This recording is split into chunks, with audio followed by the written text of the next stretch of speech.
Senhor, nós agradecemos pela vida, o ministério do pastor Fábio, da Joiana. Pedimos a graça do Senhor para a vida desses irmãos e que as portas do Evangelho sejam abertas na cidade de São Leopoldo e que ali seja implantada, Senhor, uma forte igreja para a glória do Teu nome por meio desses irmãos. Também nós agradecemos ao Senhor por esse culto, por essas canções que entoamos. E agora, Senhor, que vamos abrir a Tua palavra, rogamos que o Santo Espírito ilumine a nossa mente para acolhermos a verdade celestial com todo o nosso coração. Nós pedimos isso no nome do Senhor Jesus, para a Tua glória. Amém. Amém. Meus irmãos, o texto sagrado hoje é 1 Tessalonicenses, capítulo 5, versículo 20. Quero já conduzi-los ao texto sagrado, 1 Tessalonicenses, capítulo 5, versículo 20. Quem está vindo pela primeira vez nos nossos cultos de domingo à noite, nós estamos olhando essa epístola, nós estamos verso por verso, olhando cada um deles. Os escritos de Paulo sempre são escritos com muito peso, com muito significado, e não vale a pena você passar por cima dos escritos de Paulo de maneira rápida. Então, tudo que Paulo fala tem muita informação, e tem sido assim com essa carta. Nós estamos há 28 semanas olhando ela. E o versículo que nós vamos considerar hoje é esse que está aí no verso 20. O verso 20 do capítulo 5 é o nosso versículo de análise nessa noite. Então vamos ler todos juntos? 1 Tessalonicenses 5:20 diz o quê? Não desprezeis as profecias. É isso que nós vamos falar hoje à noite. Irmãos, eu disse para vocês que a última parte dessa epístola trata a respeito do crescimento espiritual da igreja. E nós salientamos para os irmãos que a maturidade do corpo de Cristo passa pelo relacionamento correto. Aliás, esse é o tema desde o versículo 12. Paulo falou do relacionamento correto entre os irmãos. Paulo falou do relacionamento correto entre pastores e ovelhas, e ele falou também do relacionamento correto entre as ovelhas e o supremo pastor, o nosso Deus verdadeiro. E falando desse relacionamento das ovelhas com o supremo pastor celeste, ele disse: regozijai-vos sempre, orai sem cessar, em tudo dai graças, não apagueis o espírito. E esses imperativos, eu venho tentando demonstrar para vocês, eles são a receita de uma igreja madura. E hoje nós vamos olhar mais um desses imperativos, esse que nós lemos no verso 20. Não desprezeis as profecias. Paulo tem em mente aqui a supremacia da palavra de Deus, quando escreveu esse mandamento. Ele está falando, na verdade, da nossa reação, da nossa atitude diante da revelação de Deus, seja essa revelação falada ou escrita. Ele diz que nós não devemos desprezar. Então, nosso propósito hoje é investigar um pouco mais a fundo esse imperativo, e o nosso objetivo, irmãos, o nosso desejo, o anseio do meu coração, enquanto estudava esse versículo, é que nós criemos e fortaleçamos um forte apreço pela palavra de Deus diante desse mandamento aqui. Para manter o mesmo esquema pedagógico da última semana, eu elaborei algumas perguntas que vão nos ajudar a nos aproximar do ensino desse versículo. A primeira pergunta é simples: qual é o ensino desse verso? Em primeiro lugar, irmãos, o vocábulo profecia tem a ver com aquilo que Deus disse ou diz. Vocábulo profecia tem a ver com a fala de Deus, com a palavra de Deus. O termo significa anunciar, proclamar publicamente. E no Novo Testamento, ele era utilizado para designar pessoas que comunicavam verdades eternas ao povo de Deus. Isso é a profecia. E quem exercia esse trabalho de profecia era o ou a profeta. Essas pessoas, irmãos, eles traziam palavras de conforto, de edificação, e eles também exortavam a igreja de Deus. Só para vocês terem uma ideia, 1 Coríntios capítulo 14, vamos até lá, por favor. Como nós estamos com um versículo bem curto, nós vamos ter que fortalecer as informações passando por outras passagens. 1 Coríntios capítulo 14, versículo 3, tem uma descrição do ofício do profeta. O que é que um profeta fazia nos tempos da igreja primitiva? Então nós lemos aí 1 Coríntios capítulo 14, verso 3, declara o seguinte: mas o que profetiza fala aos homens. E ele diz 3 atividades que um profeta realizava em prol da igreja. Ele diz: edificando, exortando e consolando. Então esse era o ofício de profeta por excelência nos tempos da igreja primitiva. Eles eram pessoas que confortavam, eles eram pessoas que edificavam, eles eram pessoas que traziam palavras de ensino, de exortação para a igreja. Só um parênteses, irmãos, que é muito importante salientar aqui, porque há muita confusão. Algumas pessoas confundem o ofício profético com o ofício pastoral. Algumas pessoas equiparam o trabalho que o profeta realizava na igreja primitiva com o trabalho do pastor. Os profetas eram diferentes dos pastores. Os pastores, eles eram escolhidos pela igreja, eles eram eleitos por uma igreja local, eles eram ordenados, o pastor, ele se preparava para ensinar. Paulo vai falar que aquele que ensina se esmere no ensinar. Eles eram os responsáveis primários pelo cuidado do rebanho. Enquanto os profetas, podemos dizer que eles eram movidos por um impulso imediato do Espírito Santo. Eles não eram ordenados, eles não eram pessoas que se dedicavam exclusivamente ao ofício da palavra e nem eram eleitos pelas igrejas para realizar um trabalho de liderança. Eles eram pessoas que da própria comunidade se levantavam, trazendo uma palavra de Deus para o corpo de Cristo, especialmente naquele primeiro momento, quando o Novo Testamento ainda não estava escrito. Eu vou falar um pouco mais disso adiante. Eu estou fazendo essa observação porque algumas pessoas procuram defender o pastorado feminino para os dias de hoje, na era da igreja, alegando que as mulheres podem exercer o pastorado, porque no Novo Testamento havia mulheres que profetizavam. Então nós temos as filhas de Filipe que profetizavam e outras mulheres ao longo do Novo Testamento. Então essas pessoas dizem, já que essas mulheres profetizavam, elas traziam palavras de exortação, de consolo, de conforto para a igreja, logo isso abre as portas para o ofício do pastorado feminino. Mas isso, irmãos, esse tipo de alegação vem de um desconhecimento desse ofício. Esse ofício não era ofício ordenado, não era um ofício que estava ligado à dedicação exclusiva das Sagradas Escrituras, do cuidado do rebanho, da formação espiritual dos crentes, mas muito mais de um impulso imediato do Espírito Santo na hora do culto. Mas, fechado aqui o parêntese, esse é o sentido da palavra profecia. Profecia tem a ver com proclamar publicamente a palavra de Deus. E o apóstolo Paulo diz aqui que não se deve desprezar. A palavra desprezar significa rebaixar, tratar como sem importância.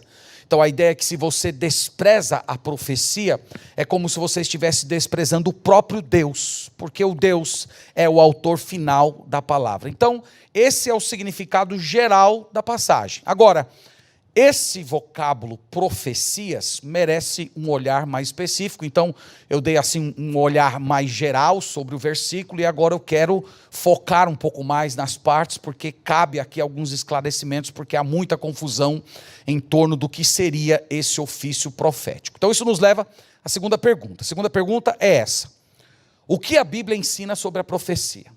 Então, em primeiro lugar, a Bíblia ensina que a profecia é um dom espiritual. A palavra dom, todos vocês sabem, significa presente, significa dádiva.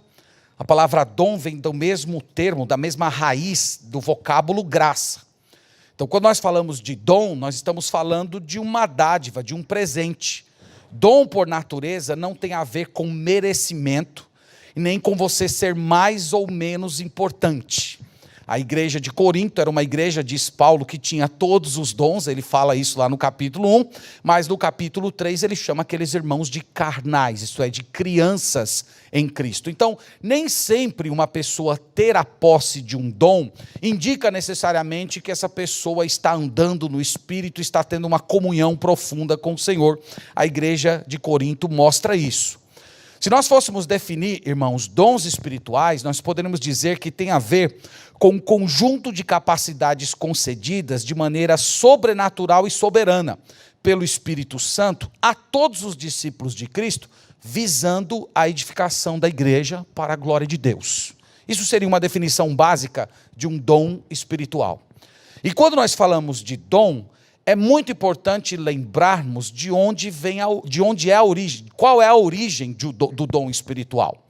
A Bíblia retrata que a origem do dom é o próprio Cristo vencedor. Eu queria ler uma passagem com vocês, é muito bonita essa passagem, Efésios capítulo 4, vamos até lá por favor. Efésios capítulo 4, nessa passagem nós aprendemos qual é a origem do dom espiritual. Então, Efésios capítulo 4, nós vamos ler o verso 7 e o verso 8.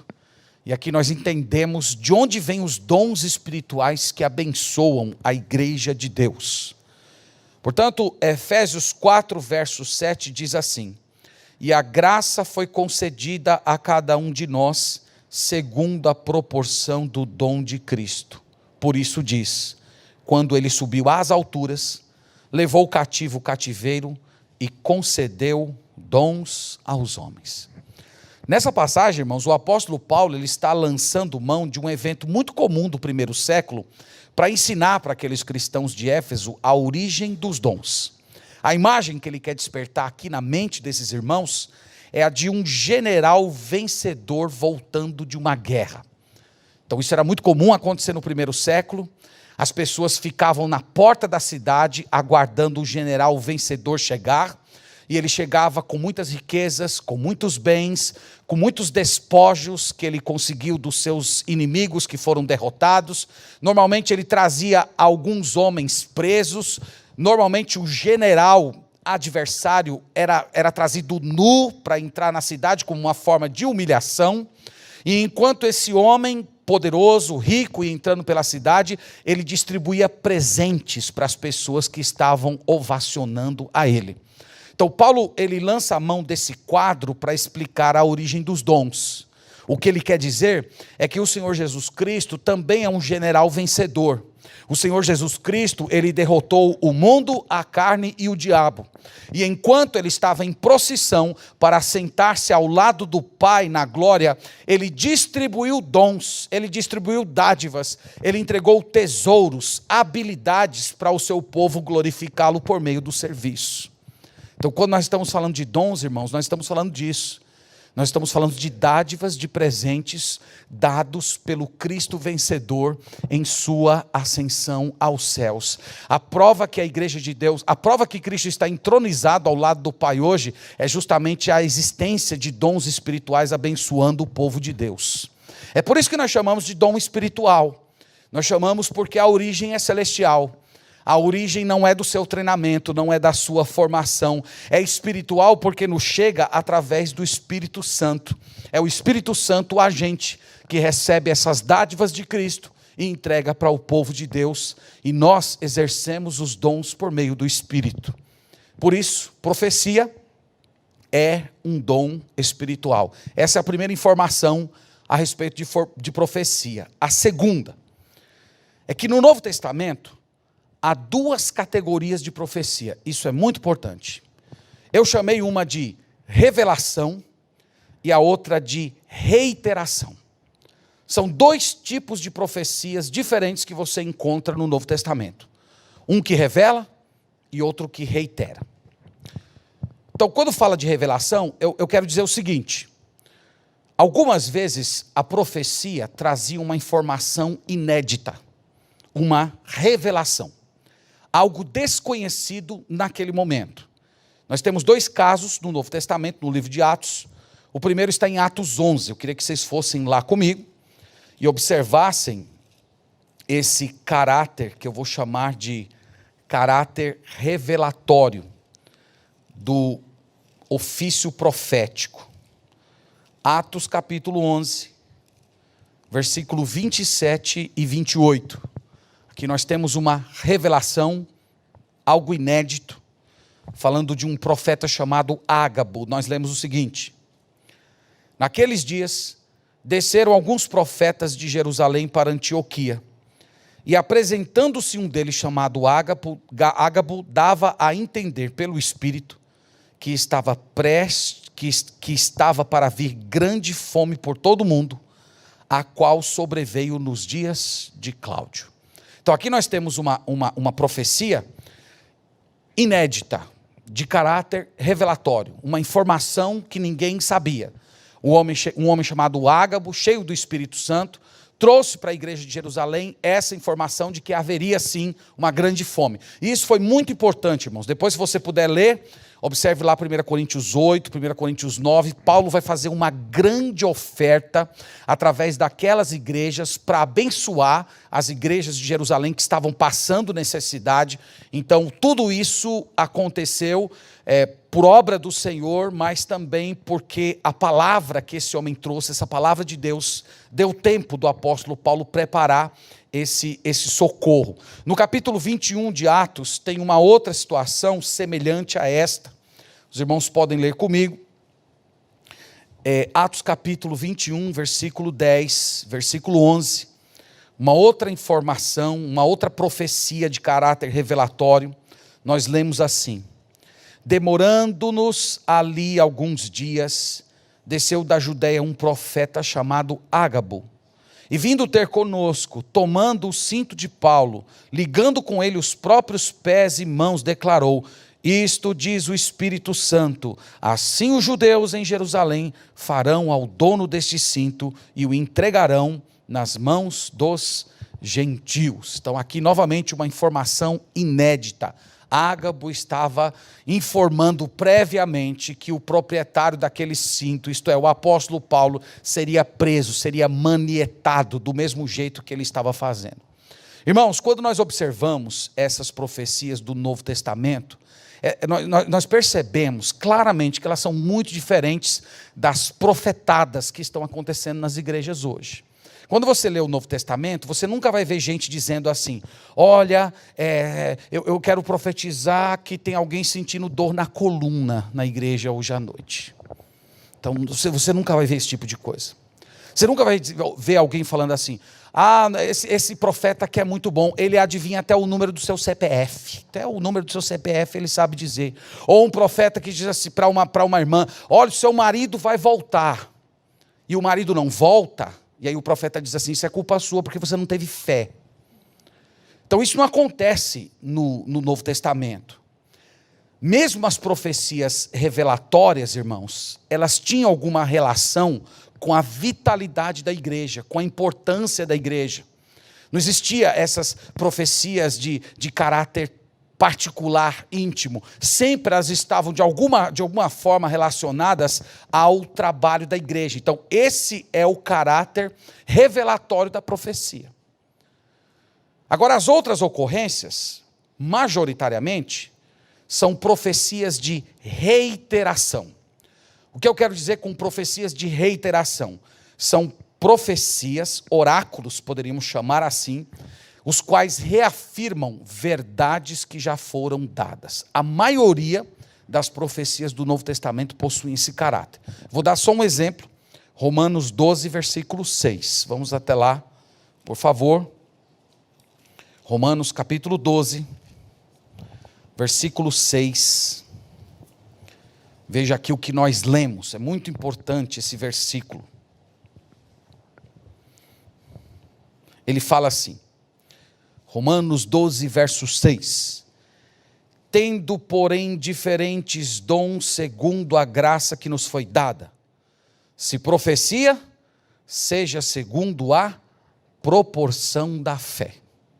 Essa frasezinha aqui no final do verso, proporção da fé, ela é muito importante. Ela é muito mal compreendida, aliás. Tem muita gente que acha que é segundo a proporção do próprio profeta.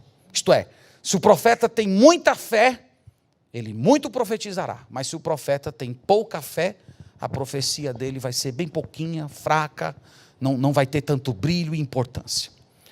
Esse não é o sentido, irmãos, da passagem. Inclusive, essa palavra proporção é uma palavra grega chamada analogia. Todos vocês conhecem bem de onde vem a palavra analogia. Quando nós falamos que algo é análogo a outra coisa, nós queremos dizer que há correspondência, concordância entre ambas as partes. Os reformadores, no século XVI, eles gostavam de usar a expressão analogia escritura. Analogia escritura. O que eles queriam dizer com analogia escritura? Que a Bíblia se interpreta pela própria Bíblia, que a Bíblia sempre vai concordar com a própria Bíblia. Outros falavam da analogia da fé, que é justamente dessa fala de Paulo, é que nós devemos interpretar passagens difíceis da Bíblia a partir de outras passagens que simplificam aquele ensino. Então, a palavra fé aqui, irmãos, não tem a ver com a fé individual. Fé aqui é sinônimo de doutrina. A palavra fé possui esses dois sentidos no Novo Testamento. Muitas vezes fala desse ato de crer, no qual você acolhe as verdades espirituais, tomando Jesus como seu Salvador e Senhor. Mas a palavra fé, ela também possui o sentido de doutrina, para se referir a um corpo de ensino que foi entregue à igreja. A palavra fé, ela aparece assim, por exemplo, em Judas, versículo 3, um versículo muito conhecido de todos os crentes, que ele fala que nós devemos batalhar diligentemente pela fé que uma vez por todas foi entregue aos santos.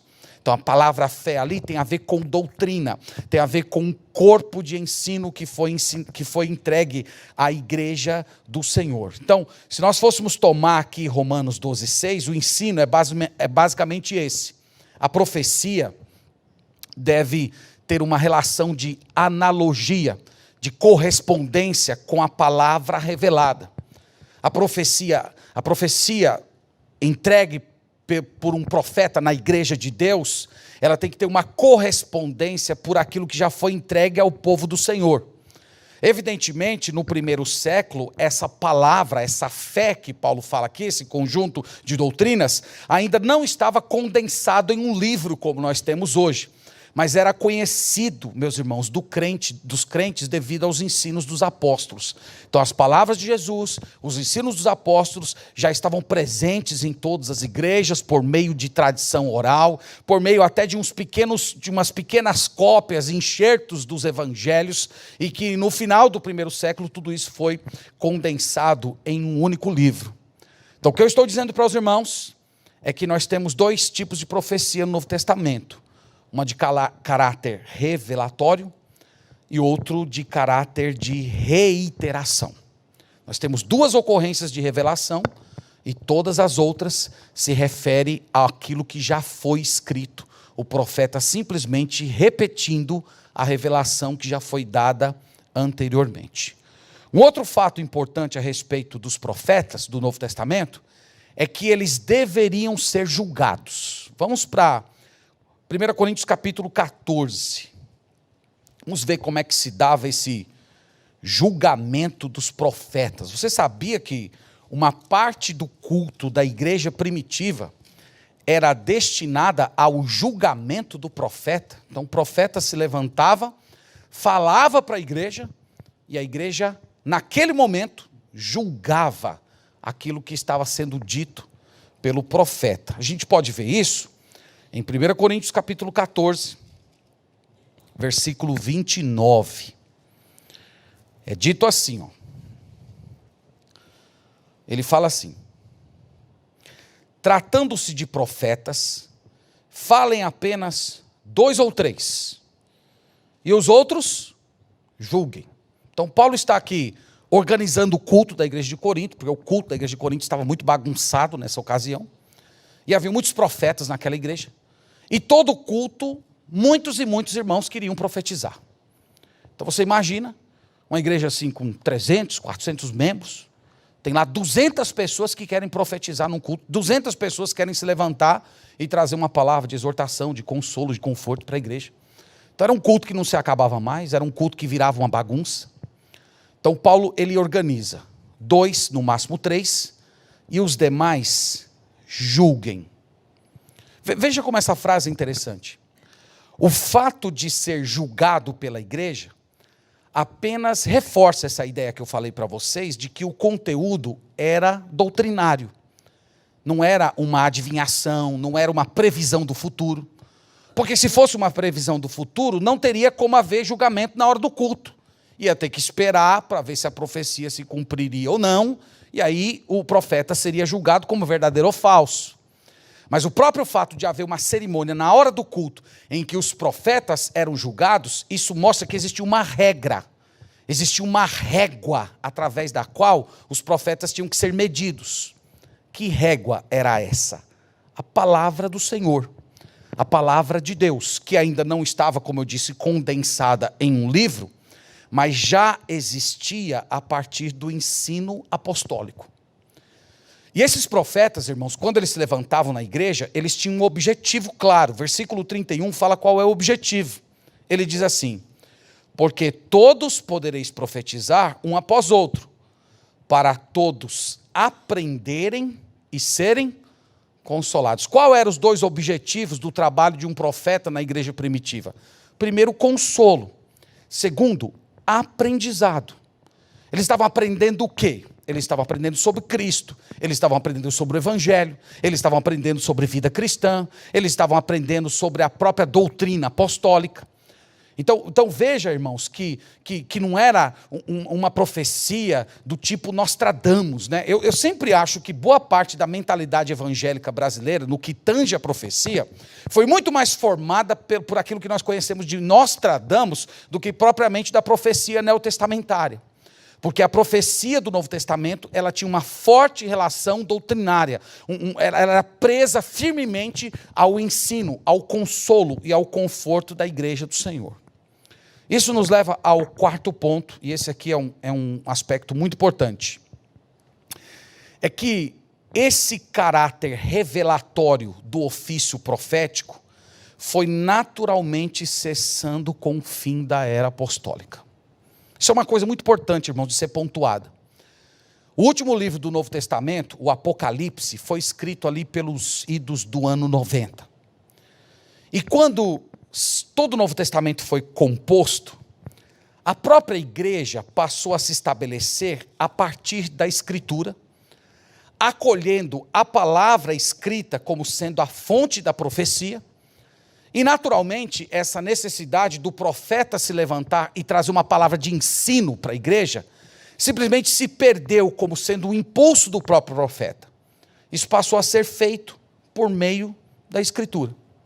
Então esse caráter revelatório do impulso imediato do profeta se levantar e falar diante da igreja, foi perdendo força, isso foi um processo natural, conduzido pelo Espírito Santo, inclusive. E essa função de consolo, edificação, exortação, foi completamente incorporada ao trabalho do pastor. Aliás, irmãos, eu quero dizer um ponto aqui para vocês, é que os apóstolos e os profetas, eles serviram para lançar as bases da igreja.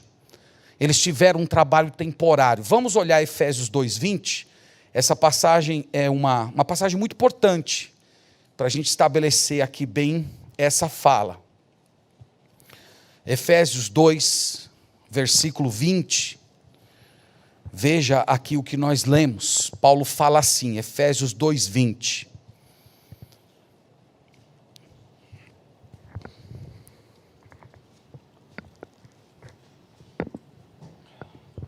Efésios 2, 20 declara assim: edificados sobre o fundamento dos apóstolos e profetas, sendo ele mesmo Cristo Jesus, a pedra angular.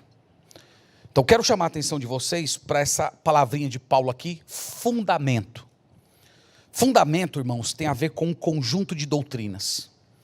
O que Paulo está dizendo é que há um conjunto de ensinos que serviram de base para a igreja, e os apóstolos e os profetas foram os responsáveis por estabelecer esse alicerce.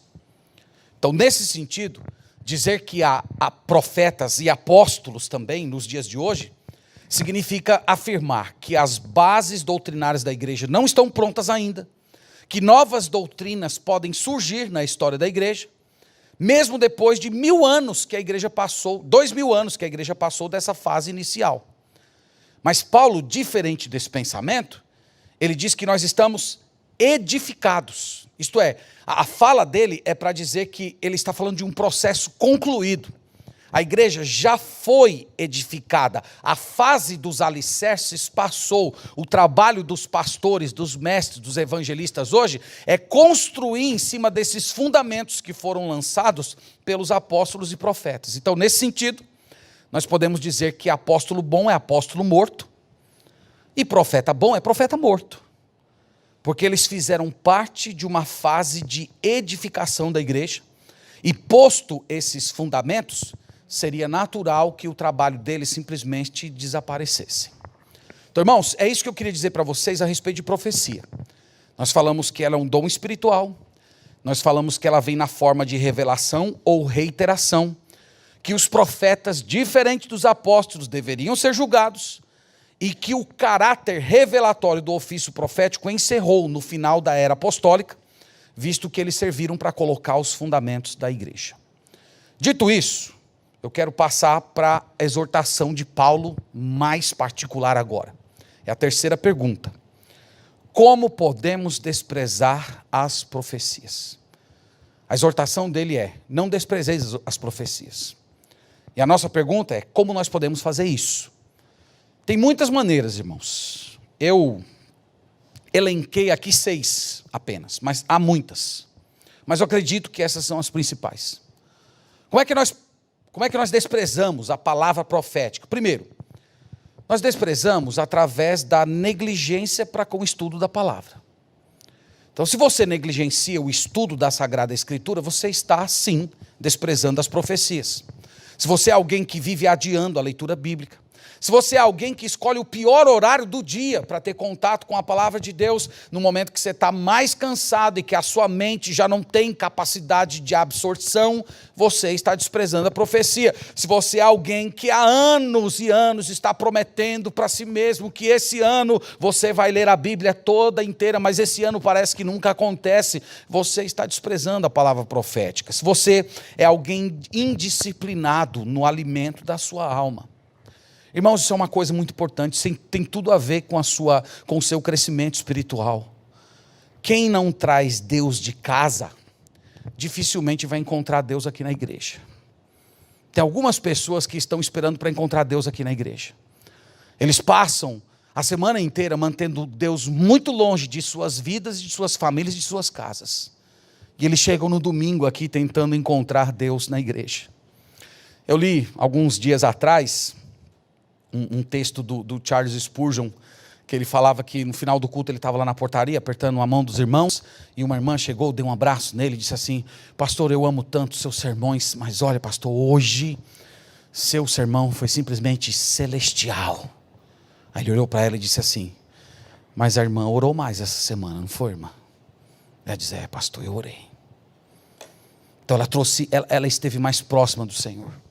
E ele disse para ela: olha, eu não mudei tanto os meus sermões, são os mesmos sermões, quem mudou foi você. Você trouxe Deus da sua casa. Então, meus irmãos, se você negligencia a palavra de Deus, se você fica adiando a leitura das Escrituras, você está desprezando a palavra profética. Segundo lugar, como é que nós desprezamos as profecias?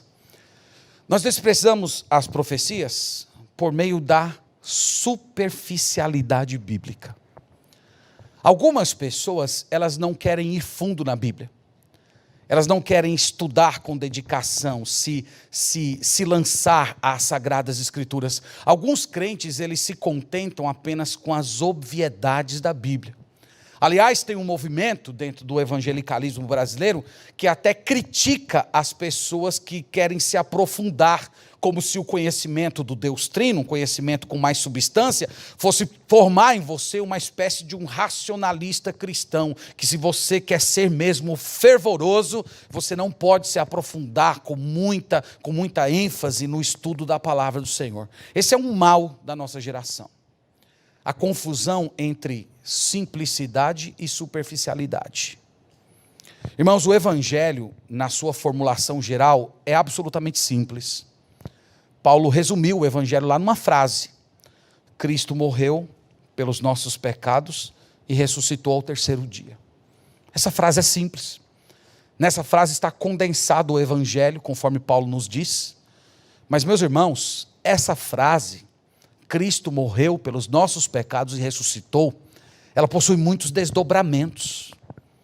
A doutrina da Trindade está embutida nessa frase. A doutrina das duas naturezas de Cristo, 100% Deus, 100% homem, também está embutido nessa frase. Os vocábulos regeneração, justificação, propiciação, redenção, graça, reconciliação, todas essas informações bíblicas profundas, elas estão presentes nessa pequena frase do apóstolo Paulo. Nós até podemos dizer, irmãos, que essas doutrinas, elas são os diamantes do evangelho. E da mesma forma que os diamantes mais preciosos só são encontrados em solo profundo, as grandes doutrinas da fé, elas também são encontradas no exame minucioso da Bíblia. Então, se você é alguém que busca a superficialidade, alguém que não quer ir profundo nas Escrituras, você está desprezando, sim, a palavra profética. Terceiro lugar, como é que a gente despreza as profecias? A gente despreza as profecias faltando aos cultos.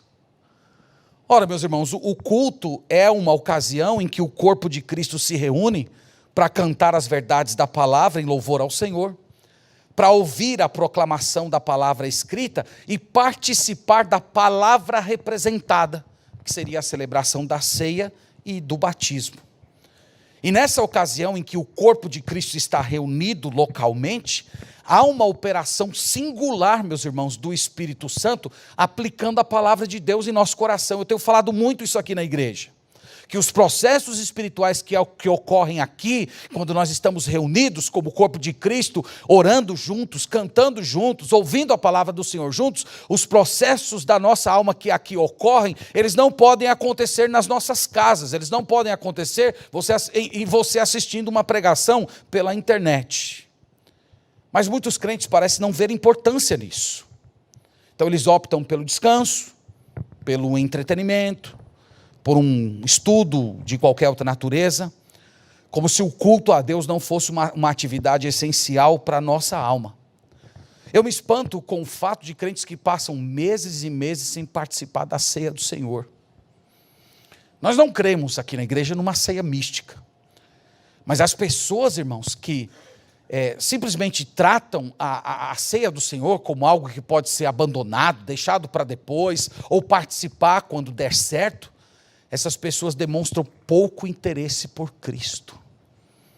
A ceia é uma das maneiras da gente demonstrar que nós nos interessamos por Jesus. Portanto, ausentar-se dos cultos também é uma forma de desprezo pelas profecias. Quarto lugar, como é que a gente despreza as profecias? Nós desprezamos as profecias sendo ouvintes indisciplinados. O ouvinte indisciplinado é diferente daquele que falta ao culto. Ele até vem à igreja, mas ele não sabe ouvir. Lembra daquela frase? Quem tem ouvidos para ouvir, ouça. Tem algumas pessoas que têm ouvidos, mas parece que elas não ouvem. São aquelas pessoas, meus irmãos, que ficam entediadas com muita facilidade, que se distraem com naturalidade. Uma característica típica do ouvinte indisciplinado da nossa geração é a escravidão ao celular. Não consegue se desconectar.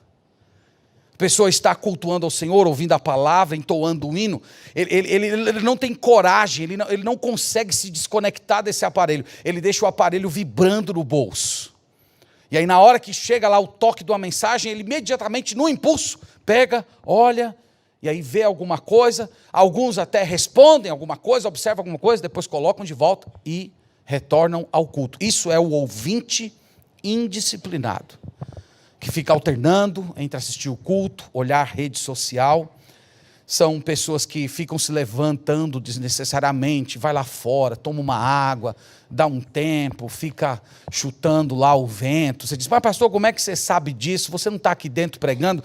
Eu sei, sabe por quê? Porque algumas vezes eu viajo para pregar fora e eu passo em horários que o nosso culto está funcionando e eu fico pelas câmeras olhando o que está acontecendo aqui na igreja. Então você está aqui na hora do culto, eu estou vendo quem está saindo, quem está se movimentando. Algumas pessoas aqui já receberam uma fotinha minha, não foi? Não vou dizer o nome não, para não envergonhar, mas algumas pessoas receberam uma fotinha minha lá, eu tirei um print e mandei para a pessoa, olha aí, o que você está fazendo aí essa hora, andando pelos corredores sem ter razão nenhuma. E essas pessoas se constrangem, né? Olha, o pastor está me vendo, pior é Deus que está te vendo e você não se toca. São ouvintes, irmãos, indisciplinados. Qual é o trabalho que Satanás está fazendo nesse momento aqui na nossa igreja? Qual é? Vocês sabiam que há forças demoníacas que estão em operação agora, aqui? De acordo com a parábola do semeador, quando a palavra está sendo pregada, imediatamente, não é amanhã, não é depois do culto, não é durante a semana, é imediatamente, ele vem tomar a semente. E eu vejo isso aqui semanalmente na nossa igreja. Hoje de manhã eu estava vendo isso. Olhava para uma pessoa, ó o Satanás ali. Ó o rabo do diabo ali. Olha a ação demoníaca aqui. Às vezes a gente está esperando a ação dos demônios, né? Através daquelas pessoas que são tomadas por Satanás e fazem aqueles espetáculos horríveis. Mas a gente não percebe as sutilezas da operação dos demônios no nosso tempo. O Dr. Martyn Lloyd-Jones foi um dos grandes pregadores britânicos do século XX. E ele foi pastor de uma igreja. Durante 13 anos, ele pregou Romanos na comunidade a qual ele servia. Eu preguei Romanos aqui na igreja, né? Não deu 13 anos, deu 2 anos e alguma coisa. Agora imagina isso. Toda sexta-feira à noite, exposição de Romanos na igreja. E irmãos, ele era um pregador, digamos assim, sem firula, nada espetaculoso, era um homem que falava com uma voz mansa, sem alterações, gritaria, era leitura do versículo, explicação do versículo e aplicação do versículo. Havia cerca de 4 a 5 mil pessoas ouvindo as exposições do Dr. Lloyd-Jones, anotando tudo aquilo que ele falava, inclusive essa série dele se tornou um livro lá, uma coletânea enorme, existe até para vender, para quem quiser adquirir. A nossa geração, irmãos, eu sei disso, ela é carente de bons pregadores. Nós nunca vivemos uma geração de pregadores tão distantes da Bíblia como nós temos hoje, infelizmente. Mas é também uma geração de pobres ouvintes, de ouvintes fracos, de pessoas que não querem ouvir. Eu fiquei pensando nisso. Se eu marcasse uma exposição bíblica aqui, toda sexta-feira, haveria ouvidos para ouvir? Haveria pessoas que chegariam aqui toda sexta-feira para ouvir Bíblia, sem firula, leitura, explicação e aplicação. Haveria pessoas dispostas a fazer isso? Então, ponto, irmãos, eu acho que ficou muito claro. Se você é indisciplinado ao ouvir a palavra de Deus, primeiro você está sendo objeto direto da ação de Satanás e, por tabela, você está desprezando as profecias. Quinto lugar, como é que a gente despreza as profecias? Através da desobediência à palavra. Desobediência. Você não quer ouvir a palavra. Ouvir no sentido de atendê-la. Você pode até ouvir com seus ouvidos e fazer anotações, mas você não quer atender a ela. Enquanto eu estava pensando nisso, eu me lembrei de um colega de infância. Eu tive um colega de infância que era muito sagaz. Ele era um pouco mais novo que a gente, mas ele era muito mais esperto do que a gente 10 vezes. E toda vez que ele aprontava, e ele sabia que o pai dele ia dar umas cintadas nele, ele colocava 3 calças. Ele já sabia que o seu pai batia daqui para baixo, e ele era muito magrinho, e a calça externa, ele colocava uma calça bem larga, e ele colocava outras 2 calças de frio, né? Quem já morou em regiões mais frias sabe que tem aquelas calças bem grossas, E ele colocava 2 delas e ainda colocava uma outra calça bem larga. E aí o pai dele ia bater nele. E o espetáculo de meninos de rua, né? Eu sei que muitos de vocês não foram, mas é assistir os colegas apanhando dos pais, né? Esse era um dos melhores espetáculos que a gente tinha. E ele ficava fingindo que estava chorando enquanto o pai dele estava batendo nele. E a gente ficava olhando e ele chorava e olhava para a gente, fazia assim, sorria e chorava. Era um espetáculo aquele negócio. Irmãos, crianças, não façam isso em casa. Talvez os pais vão conferir o que é que os filhos estão vestindo, né, antes da disciplina. Mas brincadeiras à parte, há crentes que vivem assim. Que eles se vestem de camadas e camadas de desculpas, de justificativas internas, de racionalizações, para enfraquecer a força disciplinadora da palavra de Deus. Há crentes que fazem isso. Eles vão lá inventando suas próprias desculpas, dissimulando, criando as suas justificativas, e a palavra está lá batendo na pessoa, né? Teve uma vez uma pessoa aqui na porta da igreja, hoje eu estou cheio de história, né? Eu estou vendo. Teve uma pessoa uma vez na porta da igreja e disse assim: pastor, a palavra hoje me espancou. Eu disse: mas você não muda. Está do mesmo jeito, então apanha toda semana, mas está do mesmo jeito, você ainda continua nas mesmas lutas, no mesmo pecado, na mesma indiferença para com as coisas de Deus. É uma das pessoas que se vestiu das suas racionalizações para não receber o poder disciplinador da palavra de Deus. Meus irmãos, viver em desobediência ao conselho de Deus é uma forma rebelde de desprezar a profecia. Deus está falando o que você tem que fazer, Deus está falando o que você deve deixar de fazer, e você resiste. Isso é desprezo pela profecia. Quinto lugar, como é que nós desprezamos a profecia? Nós desprezamos ao não falar a respeito dela. Há muitas formas de falar a respeito da palavra profética. Nós falamos a palavra profética conosco mesmos. Isto é a meditação. Meditação, eu estou falando a Bíblia para mim. Eu estou trazendo a palavra de Deus à minha memória. Eu estou remoendo a verdade de Deus. Isto é ter contato com a palavra profética. Nós falamos a palavra profética para os nossos irmãos. Vem na forma de encorajamento, consolo, instrução mútua. Nós falamos a palavra profética para o nosso cônjuge, para os nossos filhos. Nós poderíamos chamar isso de discipulado. Nós falamos a respeito da palavra profética para as pessoas que não conhecem Jesus. Isto é, nada mais do que a boa evangelização. Irmãos, o silêncio diante da palavra de Deus, seja o silêncio interno ou externo, é uma forma de desprezo da Sagrada Escritura. Guardo no coração as tuas palavras para não pecar contra ti, disse o salmista.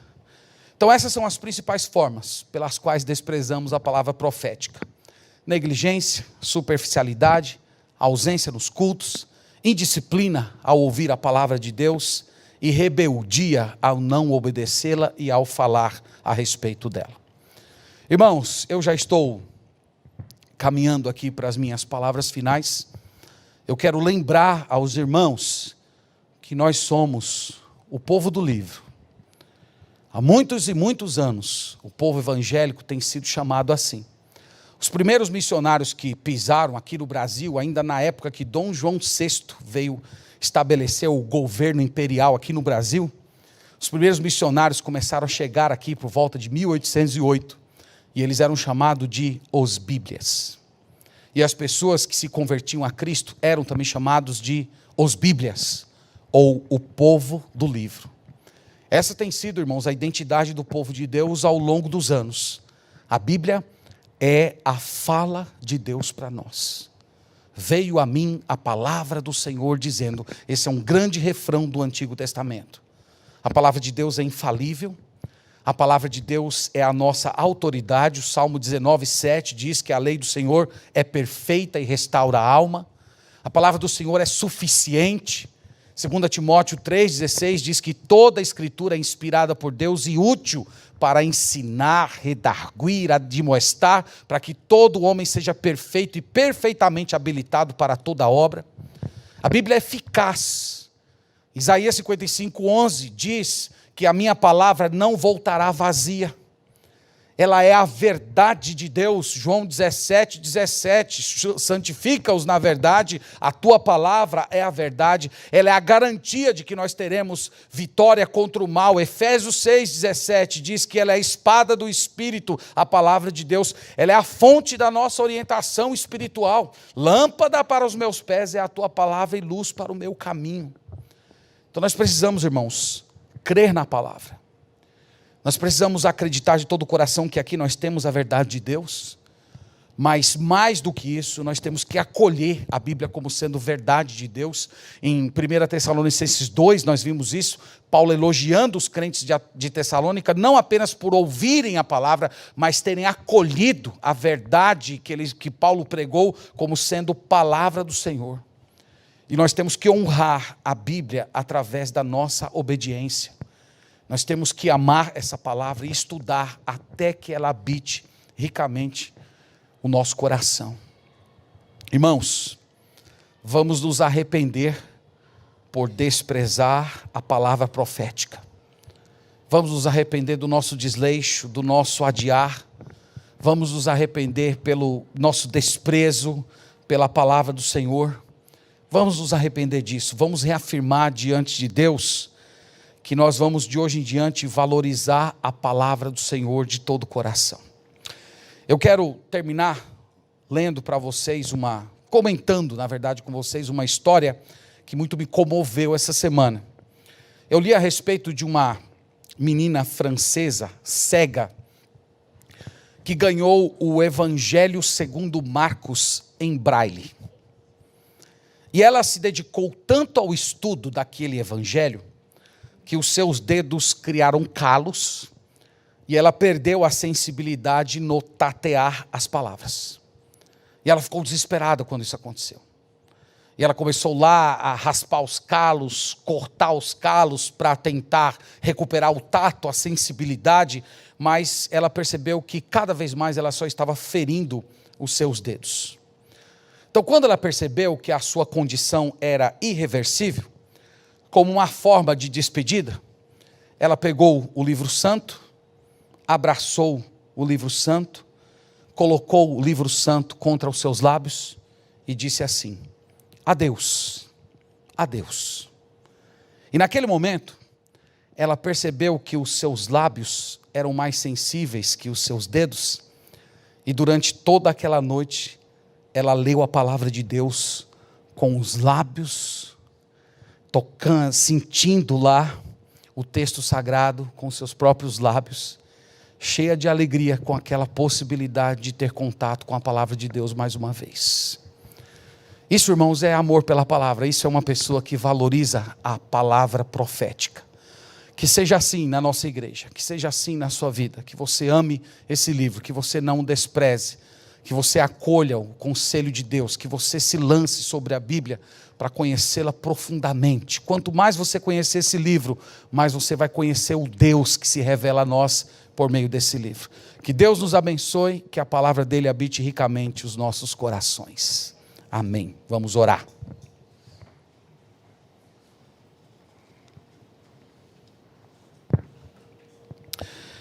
Obrigado, Pai, por esta noite, por esse tempo tão bom, junto com esses irmãos, em torno da Tua palavra, pelo conselho do Senhor que nos vem através da Sagrada Escritura.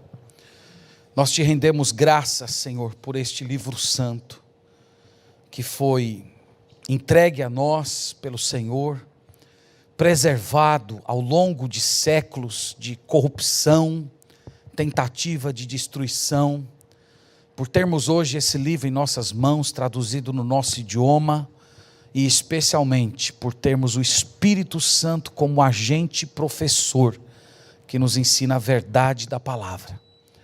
Nós somos gratos por isso, Senhor, e nós queremos pedir perdão a Ti, pelo nosso desprezo, pelo nosso adiar, pela nossa superficialidade, pela nossa desobediência, pela nossa recusa em falar a respeito desse livro.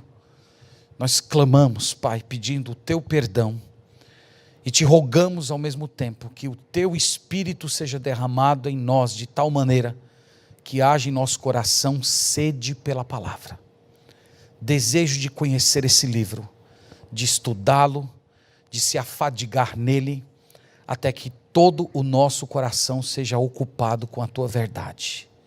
Nós pedimos essas coisas no nome do Senhor Jesus. Amém.